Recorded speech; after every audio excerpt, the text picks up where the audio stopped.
Bonsoir à tous, bienvenue sur C8 et bienvenue dans Voyage au bout de la nuit. Je suis très heureuse parce que ce soir, nous allons commencer la lecture d'un roman que j'adore, L'île mystérieuse de Jules Verne. Voilà, ça me rappelle des souvenirs d'enfance. Alors c'est un roman qui est paru en 1875, donc de Jules Verne, comme je vous le disais, qui est quand même un pionnier en matière de science-fiction. Et bon, c'est un romancier à l'imagination très fertile. Alors l'île mystérieuse raconte l'histoire de 5 personnages, l'ingénieur Cyrus Smith, son domestique Nab, le journaliste Gédéon Spilett, le marin Bonaventure Pencroff et l'adolescent Harbert. C'est fuir la guerre de sécession en ballon. Voilà, quelle idée. Et ils vont être pris dans un ouragan et ils vont échouer sur une île déserte. Tadam! Que se passe-t-il sur cette île ? Est-ce que c'est une version de Lost ? Non, pas du tout. Mais en effet, c'est une île mystérieuse qui leur réserve bien des surprises. À la fois, je ne vais pas vous raconter l'histoire parce qu'on s'apprête à faire la lecture du bouquin, mais je voulais vous faire un petit résumé pour vous mettre l'eau à la bouche. Figurez-vous que c'est un ouvrage qui constitue en quelque sorte la suite de 20 minutes sous les mers. Et qui est aussi la suite des enfants du capitaine Grant, auquel il y a quelques éléments narratifs qui sont rattachés dans le récit. Vous le découvrirez peut-être si vous nous suivez dans cette lecture, qui risque de prendre quelques temps, puisque c'est un long roman, mais on est tout excités parce que c'est de la science-fiction quand même. L'île mystérieuse, vous êtes prêts ? Ça vous dit? Est-ce que vous êtes installé confortablement sur votre canapé? Si vous voulez participer à votre façon à la lecture, n'hésitez pas en réagissant sur les réseaux sociaux en utilisant le hashtag VBN. Est-ce qu'on est parti en voyage sur une île mystérieuse? Est-ce que ça vous dit? Bon, moi, je suis désolée, hein, vous sentez un petit peu l'excitation qui monte, mais c'est parce que j'adore ce récit, j'adore ce roman. Donc on y va. L'île mystérieuse de Jules Verne.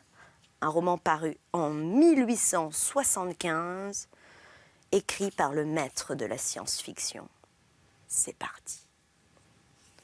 Première partie, Les naufragés de l'air, chapitre 1. L'ouragan de 1865, cri dans les airs, un ballon emporté dans une trombe, l'enveloppe déchirée, rien que la mer en vue, 5 passagers, ce qui se passe dans la nacelle, une côte à l'horizon, le dénouement du drame. Remontons-nous ? Non, au contraire, nous descendons. Oh, pique cela, monsieur Cyrus, nous tombons. Pour Dieu, jetez du lest. Voilà le dernier sac vidé. Le ballon se relève-t-il ? Non. Oh, j'entends comme un claquement de vagues. La mer est sous la nacelle. Elle ne doit pas être à 500 pieds de nous. Alors, une voix puissante déchira l'air, et ces mots retentirent. Dehors tout ce qui pèse, tout, et à la grâce de Dieu. Telles sont les paroles qui éclataient en l'air, au-dessus de ce vaste désert d'eau du Pacifique, vers 4 heures du soir, dans la journée du 23 mars 1865. Personne n'a sans doute oublié le terrible coup de vent du nord-est qui se déchaîna au milieu de l'équinoxe de cette année et pendant lequel les baromètres tombant à 710 mm. Ce fut un ouragan sans intermittence qui dura du 18 au 26 mars. Les ravages qu'il produisit furent immenses en Amérique, en Europe, en Asie et sur une zone large de 1800 miles qui se dessinait obliquement à l'équateur, depuis la 35e parallèle nord jusqu'à la 40e parallèle sud. Villes renversées, forêts déracinées, rivages dévastés par des montagnes d'eau qui se précipitaient comme des mascarets, navires jetés à la côte, que les relevés du bureau Veritas chiffrèrent par centaines, territoires entiers nivelés par des trombes qui broyaient tout sur leur passage, plusieurs milliers de personnes écrasées sur terre, ou engloutis en mer. Tels furent les témoignages de sa fureur, qui furent laissés après lui par ce formidable ouragan. Il dépassait en désastre ceux qui ravagèrent si épouvantablement la Havane et la Guadeloupe. L'un, le 25 octobre 1810, l'autre, le 26 juillet 1925. Or, un moment même où tant de catastrophes s'accomplissaient sur terre et sur mer, un drame non moins saisissant se jouait dans les airs bouleversés. En effet, un ballon porté comme une boule au sommet d'une trombe et pris dans le mouvement giratoire de la colonne d'air, parcourait l'espace avec une vitesse de 90 miles à l'heure, en tournant sur lui-même, comme s'il eût été saisi par quelque maelstrom aérien. Au-dessus de l'appendice inférieur de ce ballon, oscillait une nacelle qui contenait 5 passagers, à peine visibles au milieu de ces épaisses vapeurs, mêlées d'eau pulvérisée, qui traînaient jusqu'à la surface de l'océan. D'où venait cet aérostat, véritable jouet de l'effroyable tempête? De quel point du monde s'était-il élancé? Il n'avait évidemment pas pu partir pendant l'ouragan. Or, l'ouragan durait depuis 5 jours déjà. Et ses premiers symptômes s'étaient manifestés le 18. On eût donc été fondé à croire que ce ballon venait de très loin, car il n'avait pas dû franchir moins de 2000 miles par 24 heures. En tout cas, les passagers n'avaient pas pu avoir à leur disposition aucun moyen d'estimer la route parcourue depuis leur départ, car tout point de repère leur manquait. Ils devaient même se produire ce fait curieux qu'emportés au milieu des violences de la tempête, ils ne les subissaient pas. Ils se déplaçaient, ils tournaient sur eux-mêmes, sans rien ressentir de cette rotation, ni de leur déplacement dans le sens horizontal. Les yeux ne pouvaient percer l'épais brouillard qui s'amoncelait sous la nacelle. Autour d'eux, tout était brume. Telle était même l'opacité des nuages, qu'ils n'auraient pu dire s'il faisait jour ou nuit. Aucun reflet de lumière, aucun bruit des terres habitées, aucun mugissement de l'océan n'avait dû parvenir jusqu'à eux dans cette immensité obscure, tant qu'ils s'étaient tenus dans les hautes zones. Leur rapide descente avait seule pu leur donner connaissance des dangers qu'ils couraient au-dessus des flots. Cependant, le ballon, délesté de lourds objets, tels que munitions, armes, provisions, s'était relevé dans les couches supérieures de l'atmosphère, à une hauteur de 4500 pieds. Les passagers, après avoir reconnu que la mer était sous la nacelle, trouvant les dangers moins redoutables en haut qu'en bas, n'avaient pas hésité à jeter par-dessus le bord les objets, même les plus utiles, et ils cherchaient à ne plus perdre de ce fluide, de cette âme de leur appareil, qui les soutenait au-dessus de l'abîme. La nuit se passa au milieu d'inquiétudes qui auraient été mortelles pour des âmes moins énergiques. Puis, le jour réapparut, et avec le jour, l'ouragan marqua une tendance à se modérer. Dès le début de cette journée, du 24 mars, il y eut quelques symptômes d'apaisement. À l'aube, les nuages, plus vésiculaires, étaient remontés dans les hauteurs du ciel. En quelques heures, la trombe s'évasa et se rompit. Le vent de l'état d'ouragan passa au grand frais, c'est-à-dire que la vitesse de translation des couches atmosphériques diminua de moitié. C'était encore ce que les marins appellent une brise à 3 ris. Mais l'amélioration dans le trouble des éléments n'en fut pas moins considérable. Vers 11 heures, la partie inférieure de l'air s'était sensiblement nettoyée. L'atmosphère dégageait cette limpidité humide qui se voit, qui se sent même, après le passage de grands météores. Il ne semblait pas que l'ouragan fût allé plus loin dans l'ouest. Il paraissait s'être tué lui-même. Peut-être s'était-il écoulé en nappe électrique, après les ruptures de la trombe, ainsi qu'il arrive quelquefois au typhon de l'océan Indien. Mais vers cette heure-là aussi, on eût pu constater de nouveau que le ballon s'abaissait lentement, par un mouvement continu dans les couches inférieures de l'air. Il semblait même qu'il se dégonflait peu à peu, et que son enveloppe s'allongeait en se distendant, passant de la forme sphérique à la forme ovoïde. Vers midi, l'aérostat ne planait plus qu'à une hauteur de 2000 pieds au-dessus de la mer.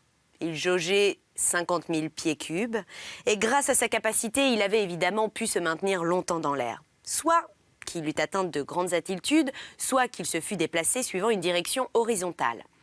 En ce moment, les passagers jetèrent les derniers objets qui alourdissaient encore la nacelle, les quelques vivres qu'ils avaient conservés, tout jusqu'aux menus ustensiles qui garnissaient leurs poches. Et l'un d'eux, s'étant hissé sur le cercle auquel se réunissaient les cordes du filet, chercha à lier solidement l'appentis inférieur de l'aérostat. Il était évident que les passagers ne pouvaient plus maintenir le ballon dans les zones élevées et que les gaz leur manquaient. Ils étaient donc perdus. En effet, ce n'était ni un continent ni même une île qui s'étendait au-dessus d'eux.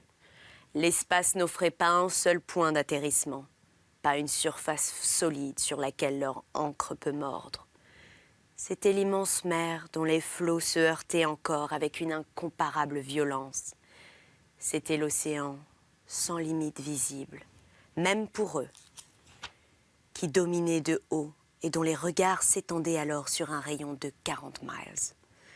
C'était cette plaine limpide, battue sans merci, fouettée par l'ouragan, qui devait leur apparaître comme une chevauchée de lames échevelées, sur lesquelles eût été jeté un vaste réseau de crêtes blanches. Pas une terre en vue, pas un navire. Il fallait donc à tout prix arrêter le mouvement descensionnel pour empêcher que l'aérostat ne vînt s'engloutir au milieu des flots.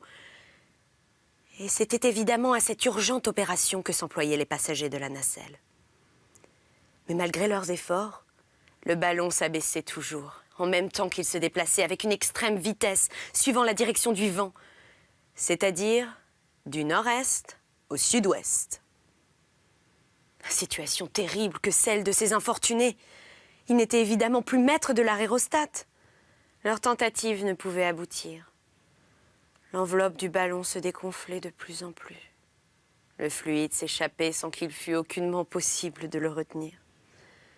La descente s'accélérait visiblement.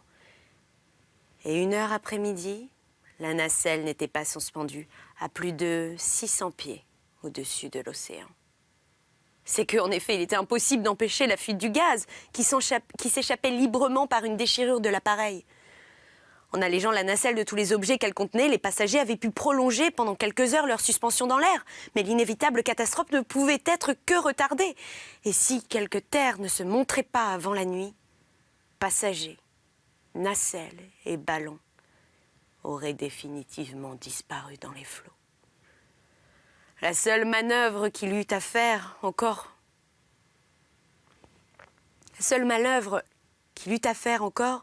fut faite à ce moment. Les passagers de l'aérostat étaient évidemment des gens énergiques, et qui savaient regarder la mort en face. On n'eût pas entendu un seul murmure s'échapper de leurs lèvres. Ils étaient décidés à lutter jusqu'à la dernière seconde, à tout faire pour retarder leur chute. La nacelle n'était qu'une sorte de caisse d'osier, impropre à flotter. Et il n'y avait aucune possibilité de la maintenir à la surface de la mer si elle tombait. À 2 heures, l'aérostat était à peine à 400 pieds au-dessus des flots. En ce moment, une voix mâle, la voix d'un homme dont le cœur était inaccessible à la crainte, se fit entendre. À cette voix, répondirent des voix non moins énergiques. « Tout est-il jeté ?»« Non, il y a encore 10 000 francs d'or. » Un sac pesant tomba aussitôt à la mer. « Le ballon se relève-t-il ?»« Un peu, mais il ne tardera pas à retomber. »« Que reste-t-il à jeter au dehors ?»« Rien. »« Si, la nacelle. Accrochons-nous au filet. Et à la mer, la nacelle. » C'était en effet le seul et dernier moyen d'alléger l'aérostat. Les cordes qui rattachaient la nacelle au cercle furent coupées, et l'aérostat, après sa chute, remonta de 2000 pieds. Les 5 passagers s'étaient hissés dans les filets au-dessus du cercle et se tenaient dans le réseau des mailles, regardant l'abîme. On sait de quelle sensibilité statique sont doués les aérostats. Il suffit de jeter l'objet le plus léger pour provoquer un déplacement dans le sens vertical. L'appareil flottant dans l'air se comporte comme une balance d'une justesse mathématique. On comprend donc que lorsqu'il est délesté d'un poids relativement considérable, son déplacement soit important et brusque. Ce qui arriva dans cette occasion. Mais après s'être un instant équilibré dans les zones supérieures, l'aérostat commença à redescendre. Le gaz fuyait par la déchirure qu'il était impossible de réparer. Les passagers avaient fait tout ce qu'ils pouvaient faire. Aucun moyen humain ne pouvait les sauver désormais. Ils n'avaient plus à compter que sur l'aide de Dieu. À 4 heures, le ballon n'était plus qu'à 500 pieds de la surface des eaux. Un aboiement sonore se fit entendre. Un chien accompagnait les passagers et se tenait accroché près de son maître dans les mailles du filet. « Top, tu as vu quelque chose ?» s'écria l'un des passagers. Puis, aussitôt, une voix forte se fit entendre. « Terre, terre !» Le ballon que le vent ne cessait d'entraîner vers le sud-ouest avait depuis l'aube franchi une distance considérable qui se chiffrait par des centaines de miles. Et une terre assez élevée venait en effet d'apparaître dans cette direction. Mais cette terre se trouvait encore à 30 miles sous le vent. Il ne fallait pas moins d'une grande heure pour l'atteindre. Et encore à la condition de ne pas dériver. 1 heure. Le ballon ne se serait-il pas auparavant vidé de tout ce qu'il avait gardé de son fluide ? Telle était l'horrible question. Les passagers voyaient distinctement ce point solide qu'il fallait atteindre à tout prix. Ils ignoraient ce qu'il était, île, continent, car c'est à peine s'ils savaient quelle partie du monde l'ouragan les avait entraînés. Mais cette terre, qu'elle fût habitée ou qu'elle ne le fût pas, qu'elle fût hospitalière ou non, il fallait y arriver. Or, à 4 heures, il était visible que le ballon ne pouvait plus se soutenir. Il rasait la surface de la mer. Déjà, la crête des énormes lames avait plusieurs fois léché le bas du filet, l'alourdissant encore, et l'aérostat ne se soulevait plus qu'à demi, comme un oiseau qui a du plomb dans l'aile. 1 demi-heure plus tard, la terre n'était plus qu'à 1 mile, mais le ballon, épuisé, flasque, distendu, chiffonné en grands plis, ne conservait plus que de gaz que dans sa partie supérieure. Les passagers, accrochés au filet, pesaient encore trop pour lui. Et bientôt, à demi plongés dans la mer, ils furent battus par les lames furieuses. L'enveloppe de l'aérostat fit poche alors, et le vent s'y engouffrant, le poussant comme un navire vent arrière. Peut-être accosterait-il ainsi la côte. Or, il n'en était qu'à 2 encablures. Quand des cris terribles, sortis de 4 poitrines à la fois, retentirent. Le ballon, qui semblait ne plus devoir se relever, venait de refaire encore un bond inattendu, après avoir été frappé d'un formidable coup de mer, comme s'il eût été délesté subitement d'une nouvelle partie de son poids.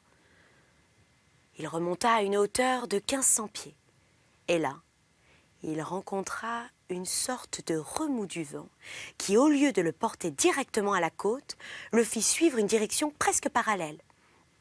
Enfin, 2 minutes plus tard, il s'en rapprochait obliquement et il retombait définitivement sur le sable du rivage, hors de la portée des lames. Les passagers, s'aidant les uns des autres, parvinrent à se dégager des mailles du filet. Le ballon, délesté de leur poids, fut repris par le vent et comme un oiseau blessé qui retrouve un instant de vie, et il disparut dans l'espace. La nacelle avait contenu 5 passagers, plus un chien, et le ballon n'en jetait que 4 sur le rivage. Le passager manquant avait évidemment été enlevé par le coup de mer qui venait de frapper le filet. Et c'est ce qui avait permis à l'aérostat allégé de remonter une dernière fois, puis, quelques instants après, d'atteindre la terre. À peine les 4 naufragés on peut leur donner ce nom, avait-il pris pied sur le sol, que tous, songeant à l'absent, s'écriaient. « Il essaie peut-être d'aborder à la nage! Sauvons-le! Sauvons-le » Chapitre 2. Un épisode de la guerre de sécession. L'ingénieur Cyrus Smith, Gédéon Spilett, le nègre Nab, le marin Pencroff, le jeune Harbert. Une proposition inattendue. Rendez-vous à 10h du soir. Départ dans la tempête. Ce n'étaient ni des astronautes de profession, ni des amateurs d'expéditions aériennes que l'ouragan venait de jeter sur cette côte. C'étaient des prisonniers de guerre, que leur audace avait poussé à s'enfuir dans des circonstances extraordinaires. 100 fois, ils auraient dû périr. 100 fois, leurs ballons déchirés auraient dû les précipiter dans l'abîme. Mais le ciel les réservait à une étrange destinée. Et le 24 mars, après avoir fui Richmond, assiégé par les troupes du général Ulysse Grant, ils se trouvaient à 7000 miles de cette capitale de la Virginie, la principale place forte des séparatistes pendant la terrible guerre de sécession. Leur navigation aérienne avait duré 5 jours. Voici d'ailleurs dans quelles circonstances curieuses s'était produite l'évasion des prisonniers. Évasion qui devait aboutir à la catastrophe que l'on connaît. Cette année même, au mois de février 1865, dans un de ces coups de main que tenta, mais inutilement, le général Grant pour s'emparer de Richmond, plusieurs de ses officiers tombèrent au pouvoir de l'ennemi et furent internés dans la ville. L'un des plus distingués de ceux qui furent pris appartenait à l'état-major fédéral et se nommait Cyrus Smith. Cyrus Smith, originaire du Massachusetts, était un ingénieur, un savant de premier ordre, auquel le gouvernement de l'Union avait confié, pendant la guerre, la direction des chemins de fer, dont le rôle stratégique fut si considérable. Véritable Américain du Nord, maigre, osseux, efflanqué, âgé de 45 ans environ, il grisonnait déjà par ses cheveux ras et par sa barbe, dont il ne conservait qu'une épaisse moustache. Il avait une de ces belles têtes numismatiques qui semblait faite pour être frappée en médaille, les yeux ardents, la bouche sérieuse, la physionomie d'un savant de l'école militante.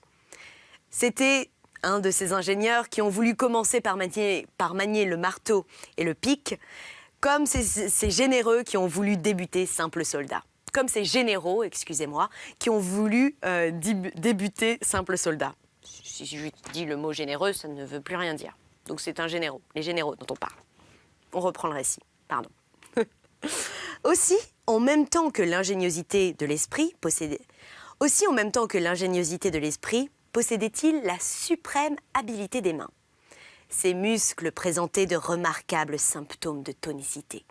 Véritablement homme d'action en même temps qu'homme de pensée, il agissait sans effort, sous l'influence d'une large expansion vitale, ayant cette persistance vivace qui défie toute mauvaise chance. Très instruit, très pratique, très débrouillard, pour employer un mot de la langue militaire française. C'était un tempérament superbe, car tout en restant maître de lui, quelles que fussent les circonstances, il remplissait au plus haut degré ces 3 conditions dont l'ensemble détermine l'énergie humaine. Activité d'esprit et de corps, impétuosité des désirs, puissance de la volonté. Et sa devise aurait pu être celle de Guillaume d'Orange au XVIIe siècle. « Je n'ai pas besoin d'espérer pour entreprendre, ni de réussir pour persévérer. » En même temps, Cyrus Smith était le courage personnifié.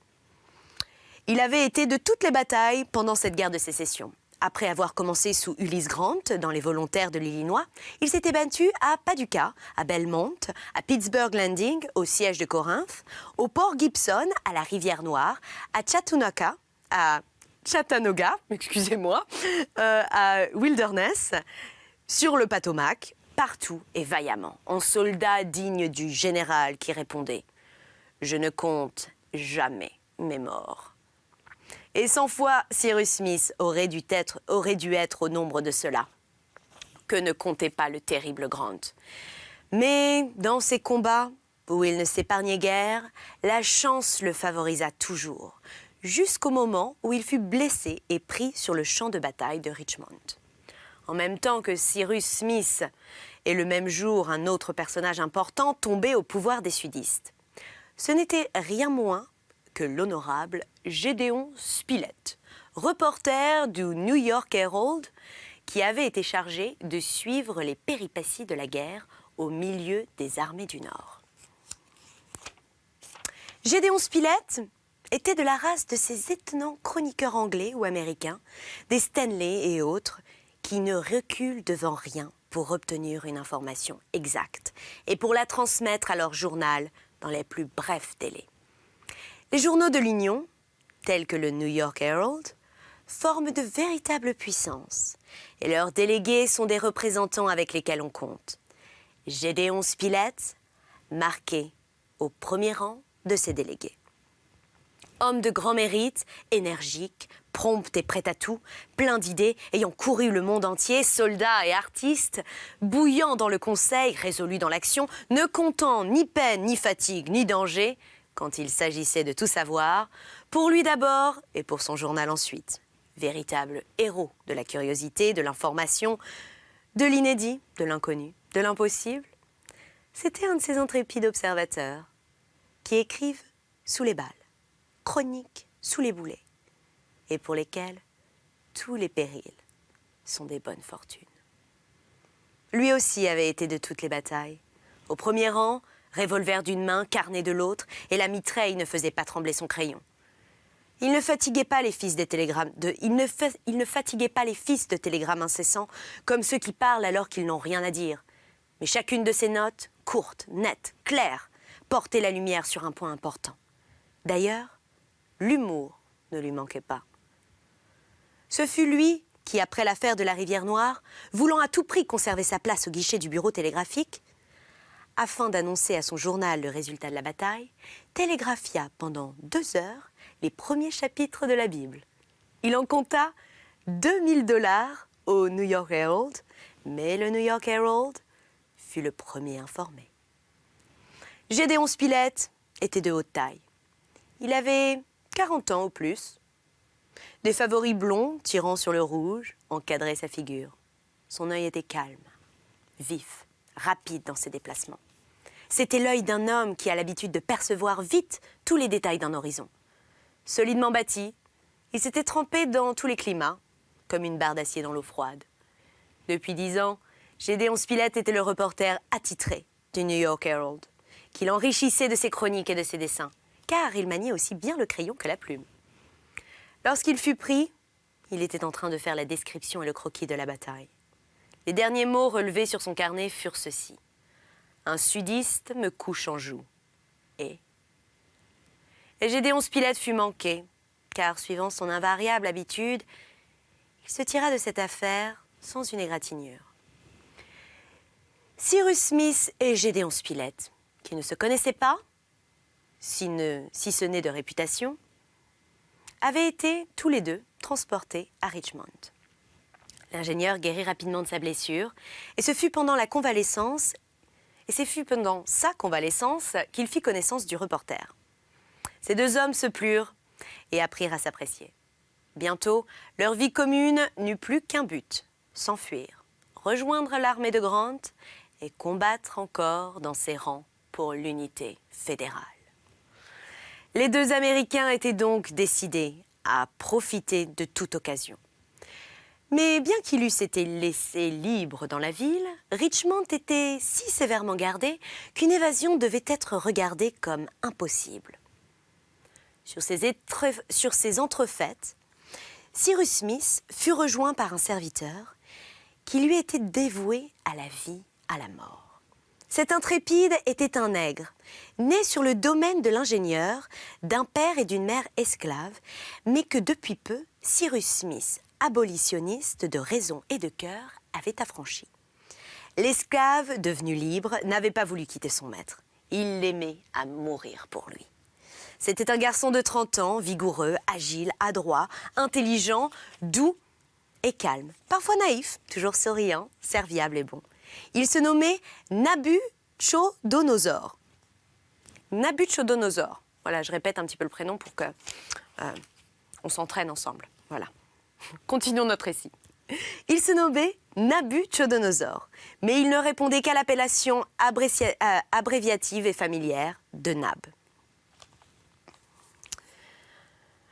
En fait, tout ce qu'on fait, je vous disais qu'on allait répéter ensemble le nom de Nab, Nabuchodonosor, mais je vous propose qu'on fasse une petite pause dans notre récit de l'île mystérieuse de Jules Verne et qu'on se retrouve un petit peu plus tard pour continuer la lecture. J'étais ravie de commencer cette lecture de l'île mystérieuse avec vous. Vous voyez, je suis à fond dedans, quoi. Donc j'espère que vous aussi. Je vous souhaite une bonne soirée si vous devez aller vous coucher, une bonne journée si vous commencez la vôtre, et je vous retrouve un petit peu plus tard. Salut!